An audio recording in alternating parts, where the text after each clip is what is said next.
Nananalangin ng political ceasefire si Citizens Battle Against Corruption Party List Representative Brother Eddie Villanueva. Sa gitna yan ng mainit na palitan ng mga patutsada sa pagitan ng kampo ni na former President Rodrigo Duterte at President Ferdinand Bongbong Marcos Jr. Kaugnay sa tila hidwaang namumuo sa loob ng alyansang Unit Team. Ang detalye sa balitang A to Z ni Ian Maghanon. Mabigat daw. Itutulak nito ang ating bansa sa nationwide chaos and anarchy. Kaya importante magkaroon ng tinatawag na political ceasefire. Ito ang panalangin ipinananawagan ni Sibak Party List Representative Brother Eddie Villanueva para sa mga Marcos at Duterte, kasabay na rin ng National Bible Day. Sa gitna yan ng maaanghang na palitan ng mga patutsada sa pagitan ng punong ehekutibong si Ferdinand Bongbong Marcos Jr. at ng dating Pangulong si Rodrigo Roa Duterte. Ayon sa kongresista, ang political ceasefire raw kasi ang kakailanganin ng dalawa upang maiwasan ang anyay humantong sa constitutional crisis ang Pilipinas. Hindi tayo dapat magpatalo sa forces of darkness. Kaya ang sa akin, reconciliation, political ceasefire, matituno naman ang mga Pilipino. Let's sit down and resolve the issues peacefully rather than risking the future of this nation.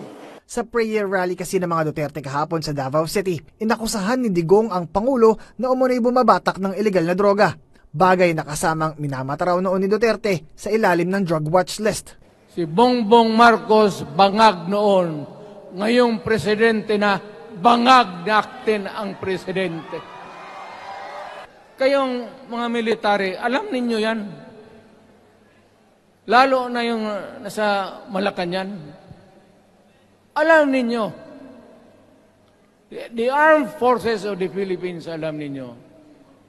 May drug addict tayo na presidente.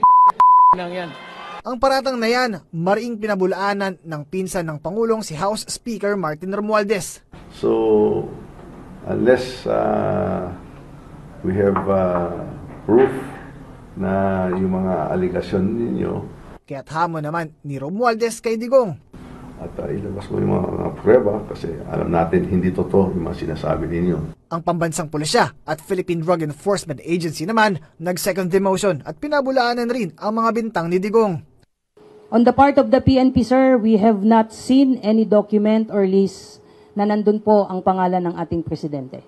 Personal ring bumuelta ang Pangulo pabalik kay Digong. Aniya, ang dating Pangulo raw ang itong bumabatak ng fentanyl. PRRD has been taking the drug for a very long time now.